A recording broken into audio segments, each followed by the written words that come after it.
I, 30 female, was in a car crash. I had to be cut out of the car. I wasn't seriously injured though, thankfully, but the other person unfortunately wasn't doing too well from what I saw before I was taken away to the hospital. I was told to stay in the hospital overnight to see if I suffered a concussion. I rang my husband and told him what happened. My mother-in-law got the two incidents mixed up when my husband dropped off our daughters, a young grammar schooler and a tween, at her house while he rushed to see me. She believed I wasn't going to make it. The following day, my husband brought our daughters to get me while I waited to be discharged. Upon seeing me, my youngest busted into tears and said, "I don't want you to die." I comforted her and said I'm not dying and I was very lucky. She then said Granny said she hoped I'd die so that my husband and the kids could come live with her. My husband and I were shocked and my older daughter confirmed she heard her say that. My husband said he was going to ring my mother-in-law. When he came back into the room, he looked furious. He didn't say anything until after we got home and he said mother-in-law denied it, but after he kept pushing, she admitted it but said she didn't mean it. I thought me and her were close, but I guess not. I'm incredibly hurt she would want that and said I wanted me and the girls to go no contact with my mother-in-law. I told him he could have a relationship with her, but I didn't want me and the girls to have one with her. My husband said he supports me. He then rang my mother-in-law and told her what I said.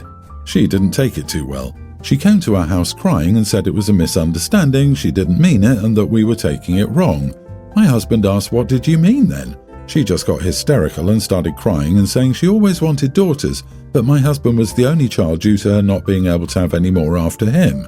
The girls are more like her daughters than granddaughters, and she wasn't thinking properly when she said that to our youngest. She got so worked up that my husband had to take her home. When he got back, he said he didn't know she felt like that and asked if I still wanted to cut her off. I said yes. He said okay and didn't argue. But it's been a week now and he's still very quiet and hasn't said much about what happened, and now I'm starting to feel guilty and wondering if I did take it the wrong way.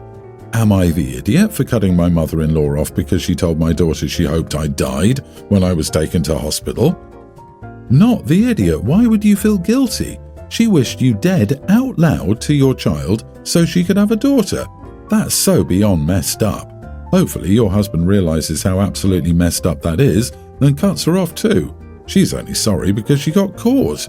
Do not allow her to be near you or to alienate your children. She's already shown you she cannot be trusted.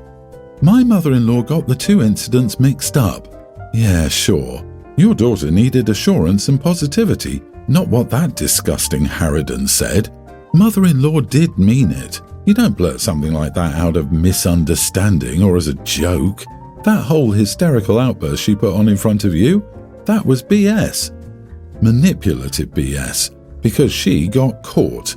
And it seems to have worked on your husband because she's trained or brainwashed him that way. Stand your ground. She needs, at the very least, a good long time out. Do not let your husband or anyone sweep this under the rug, because doing that would make everyone think it's perfectly okay for mother-in-law to hope you died and for your daughters to lose their mom. That's sickening. I'd make that time out at least 6 months. Heck, make it for the rest of this year, so she loses out on the big holidays at the very least. What a vile damn cow. He's probably also struggling himself. His mother admitted he wasn't good enough because she wanted daughters. He needs time to process the awful crap his mother said about him. Traumatizing the kids like she did was bad enough, but then to say she always wanted daughters, so her one son wasn't enough? I grew up knowing my deadbeat father didn't want me because I was a girl. Still, I can't imagine being raised by what I thought was a loving parent to be told the same thing later on. Update. Am I the idiot for cutting my mother-in-law off because of what she told my daughter? Well, you guys were right. I decided to talk to my husband and ask if he was upset that I decided that the girls and I had no contact with my mother-in-law. He said he wasn't. He said he always knew his mother-in-law wanted a daughter instead of him, and it brought back all the bad memories of rejection and hurt he felt growing up as a kid. I suggested therapy and he's willing to go. We're also going to get therapy for our youngest as she now gets very anxious if I'm not within sight. My husband agreed that going no contact with mother-in-law is best for our family. Our daughter's birthday is coming up and we have yet to tell mother-in-law she's no longer invited. Not looking forward to that, but that's the update. Thanks everyone for the lovely comments and support. I appreciate it. We have yet to tell mother-in-law she is no longer invited. Don't tell her. No contact means you simply don't give her any details. She's literally not receiving an invitation. If she knows them, change the plans. Don't let her re-traumatize your kids by showing up and making a scene. And also, ensure the schools know not to let her near your girls. She wanted you dead, so treat her as if you are. I feel so sorry for your hubby too. Just awful for the whole family. Wise choice, OP. Suggestion: take your daughter out of town for her birthday to a nearby attraction, zoo, play, or something special instead of a party, or a party on a later date with her little friends instead of family. If you're not there, mother-in-law can throw all the witch fit she wants, and nobody will be there to see her, so there's no party for her to ruin. This is absolutely the way. I hope OP sees this. Also, don't tell any of his family. Have them meet you at a lot somewhere, then go from there. OP, please don't be surprised to learn your mother-in-law will fight for visitation. As you said in your previous story, she always wanted a daughter, and you have two whom she'll no longer get to see. Please be ready. I don't know if I'm being overdramatic, but here is some context. My wife asked me to fix our sink since it was leaking. I agreed, got my tools, and started working on the thing. Midway, I overheard my wife call her dad and ask him if I was doing it right and if he could come over and check to make sure I didn't mess it up. I called her over and asked her to clarify. She dismissed it, saying that as her dad was an engineer, he could just check over my work. I told her I didn't like that and that I could fix something as simple as a sink. Again, she dismissed it. I told her to call her dad and tell him he was not needed, and she said no. I told her again, and she said no again, and this conversation ended. I felt emasculated. Here is where I may be wrong. I told her since her dad was coming to check, he could fix the entire thing since I was pretty hungry. I got up, she asked where I was going, and I told her to my parents' house to eat since my mom cooked better. I ignored her screaming at me, drove to my parents' house, and closed my phone when I got there. After dinner, I told them what happened. My dad supported my decision, saying I was just showing her how I felt. My mom, on the other hand, said I took it too far. So, am I the idiot? We haven't spoken since I got back home, but I'll apologize if I'm wrong. She dismissed it, saying that as her dad was an engineer, he would just check over my work. Well, there are no plumbing courses in engineering. Source: I'm an engineer. There are no engineering courses in plumbing either. I think they are different things. Not the idiot. I hope this is true because the "I'm going to eat at my parents' because my mom cooks better" response is hilarious and perfect. On a serious point, I'd be irritated too. She not only doesn't trust you to do things correctly, but she also humiliates you in front of her father. OP's marriage sounds horrible. It is a sink, not a rocket. She should have kept her doubts to herself. In the worst case, they would have had to call a plumber. Now he knows what she thinks of him. I will say emasculate isn't the term here, it's infantilized. How cute that you're trying, darling, but let's just get daddy to check. My husband was initially worried when I took on a project like this. I didn't feel defeminized, just intensely annoyed. Now he asked me to fix things. What gets me also is the fact she asked him to fix the sink. Why even ask if she doesn't believe he can do it? Seems so strange, but I think OP handled it well considering. What reaction did she expect? When she's impatient, rude and dismissive to you, what could she reasonably expect to receive as a response? I loved your answer. Next time she starts to cook dinner, call your mom within earshot of your wife and ask your mom to come over to check that your wife is cooking the dinner the right way. See how she likes that. It doesn't matter if you are the husband or the wife. If your spouse calls their parent to check your work, it's insulting. I, 30 female, quit my stressful white-collar job 5 years ago and became self-employed.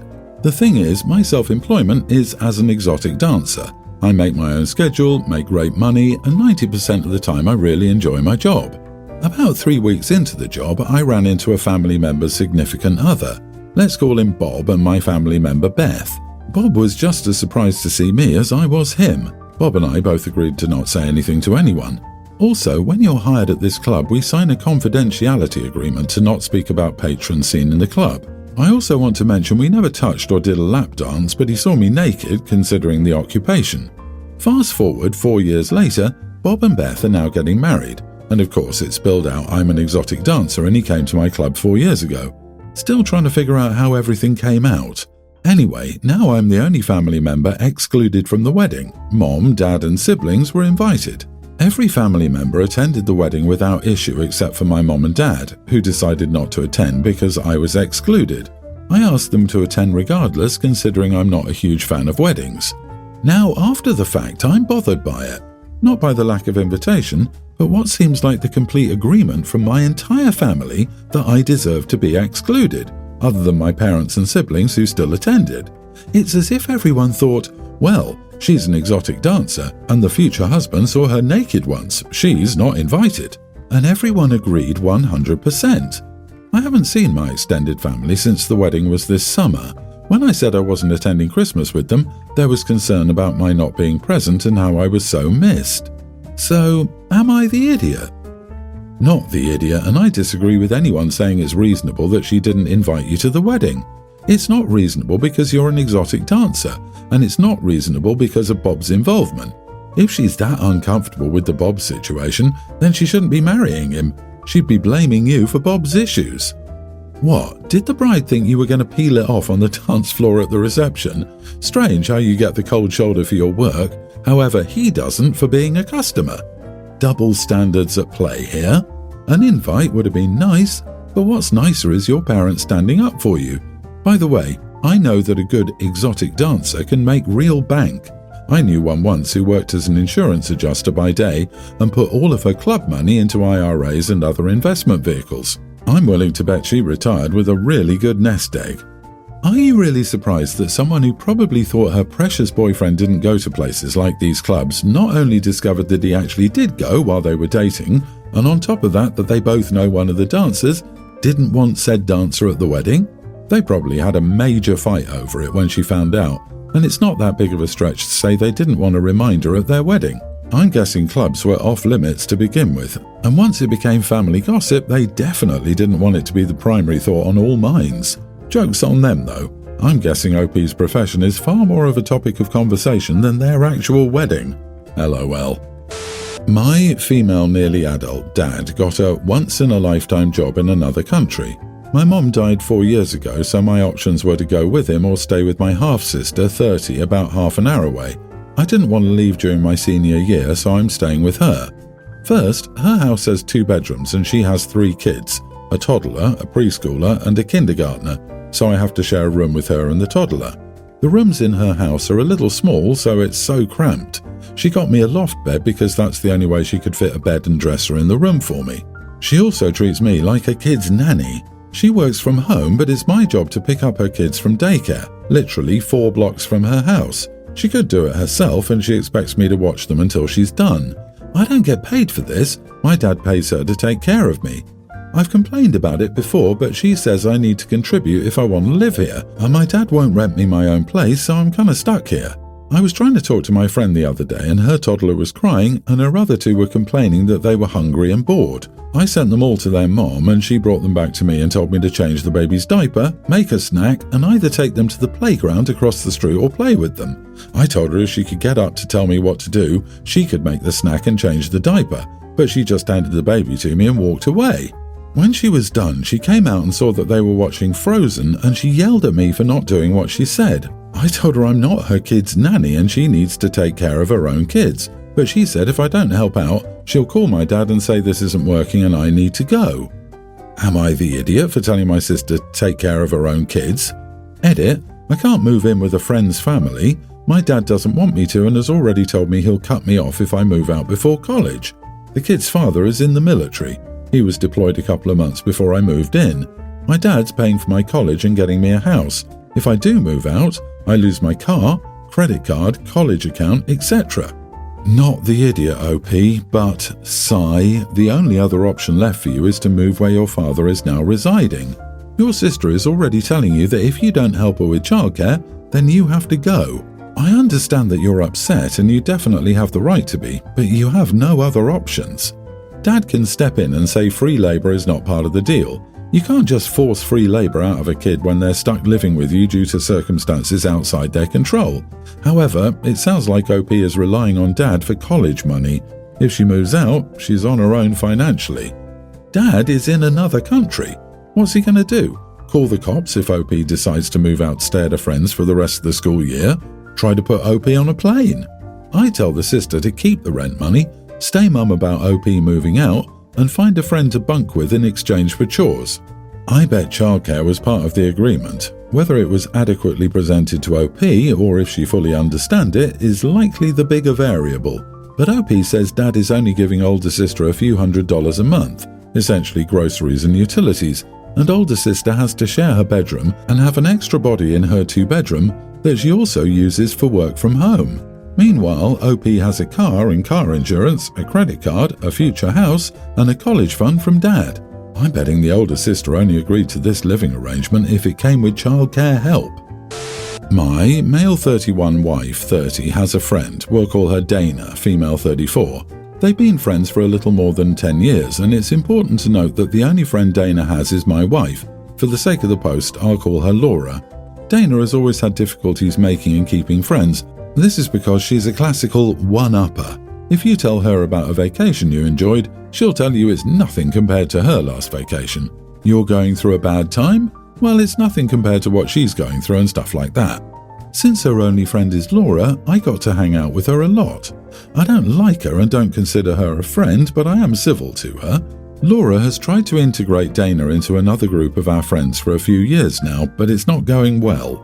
The breaking point was one night when we were drinking and a friend opened up about losing a beloved pet. Dana responded by saying it was nothing compared to when she lost a blouse her mother had given her last year. After that, some people wouldn't hang out as she was coming. Now, to the issue. We're planning a week-long camping trip with 2 more friends and their spouses. Of these friends, only one has met Dana. Laura thinks this might be a good chance for Dana to meet new people, so she suggested we invite her. I was obviously against it. I get tired just imagining a week with her, and I told her so. She knows I'm not a fan of hers, but is hoping I will help her improve her social skills. But our vacation should not be her opportunity. We fought a little and didn't solve anything. Here's why I think I could be an idiot. I continued planning the trip, and every time Laura told me to invite Dana, I would just tell her I'd do it once all was set up. I had no intention of doing so. Anyway, the trip is a few weeks away, and last Saturday the cat was out of the bag about me not wanting Dana to come. Laura argues that being annoying is no reason to exclude her, and if she needs to improve her social skills, we should be helping her. I obviously disagree, but I've never seen Laura this angry, so I'm doubting myself. So, am I the idiot? Not the idiot. There's one-upmanship, and then there's being completely tone-deaf. Jesus, time for your wife to give up trying to force this woman on people. Why ruin 4 people's week for one person who sees it as a week-long competition? Ask your wife why she's pushing so hard. It makes no sense. Is this one person really so much more important than the rest of the people, including you, having a good time? Does your wife find her funny or a project to work on? Does your wife honestly think that having Dana fifth-wheeling on vacation with other couples is a kind and empathetic thing to do? Your wife has no right to insist on other people suffering from Dana's behavior or participate in improving her social skills. What a lot of nonsense. However, please grow a spine and tell your wife Dana is not invited. You can't help someone who is self-absorbed and tone-deaf to become socially aware. You're completely wasting your time, OP. While I understand why you did what you did, you didn't need to do that. You should have made it clear to your wife that you're not spending a week with this woman, period. I don't think I can spend a day with someone like her, let alone a week.